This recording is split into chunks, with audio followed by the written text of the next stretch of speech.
Hey there, NASCAR fans! Have you got your copy of the latest edition of NASCAR Pole Position Print Magazine? If not, there's no better time than now to subscribe at polepositionmag.com. NASCAR Pole Position is the only print magazine covering NASCAR.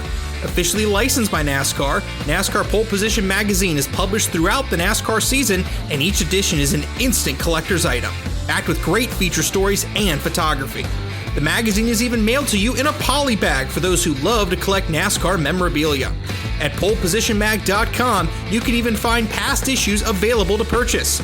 Get your subscription to NASCAR Pole Position and get great NASCAR content delivered straight to your mailbox throughout the season. Learn more at polepositionmag.com. That's polepositionmag.com. Hey y'all, Rick Houston here, and I want to tell you about my new show, the Moonshine and Motorsports Racing Podcast. I've partnered up with the state of North Carolina Department of Natural and Cultural Resources to help uncover the history behind moonshining mountain boys, professional wheelmen, and the backwoods and city lights of the Tar Heel State. In the first episode, I sat down with Winston Kelly at the NASCAR Hall of Fame for a little behind-the-scenes gossip about Junior Johnson's engineering skills. He's got two things in his hand, pipe wrench and channel lock pliers, and they weren't new. They had been around the block a time or two. Wasn't the first steel they built, I bet? No. I think the pliers had been red before, but paint had worn off. And in the second episode, I talked to a professional hillbilly, a.k.a. Dr. Daniel Pierce of UNC Asheville, to find out the real history of moonshiners and their battles with the revenuers. He wrote about one of his experience of trying to chase down this bootlegger in this souped-up car, and he complained that the government gave him these piece of crap, cheapo cars, and that were really no match, but he thought he was doing pretty good, and then the guy just hits it and just takes off and practically disappear. But then the guy makes a bootleg turn and comes back towards him. And as he said, it was a game of chicken, and I was the chicken. And so he ran off the road. And actually, he was the guy who caught Junior Johnson at his daddy's steel when Junior got tangled up in a barbed wire fence. So check out the Moonshine and Motorsports Racing Podcast, available on YouTube, dailydownforce.com, and all of your favorite podcasting platforms. And be sure to check out my regular show on NASCAR history, the Scene Vault Podcast.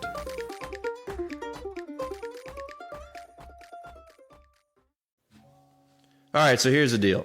You just stumbled upon the greatest go-to podcast for the NASCAR Craftsman Truck Series. I'm Dale Tanhardt, and welcome to the Pickup Throwdown Podcast, a brand new show totally dedicated to trucks. Anybody that knows me knows I'm a lifelong NASCAR fan. What they may not know is that I've always been an enjoyer, an appreciator, and a promoter for the NASCAR Craftsman Truck Series. And I'm here to spread the word on how incredible this series is through entertainment, great racing, and compelling storylines.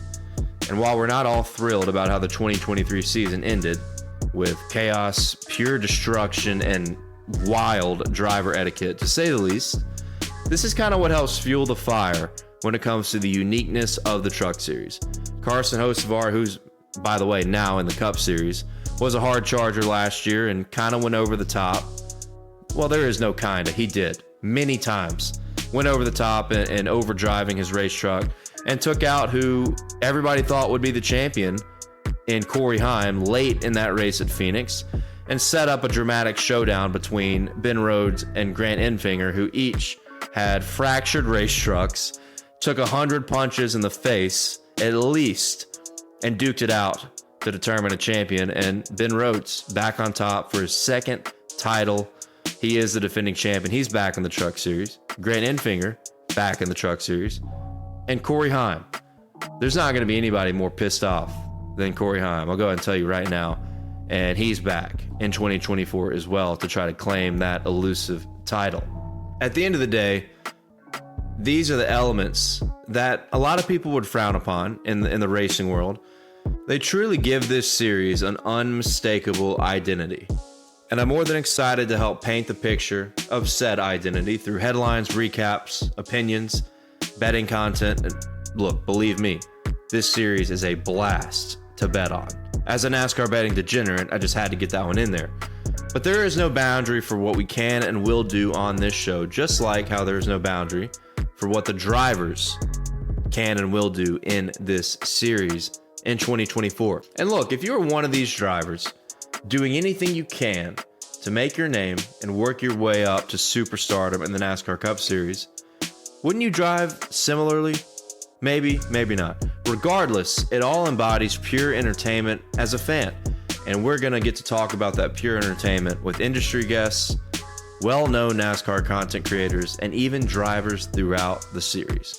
So pull those belts tight, lock in, and expect anything, literally anything, right here on the Pickup Throwdown podcast, available on YouTube and your favorite podcast platform.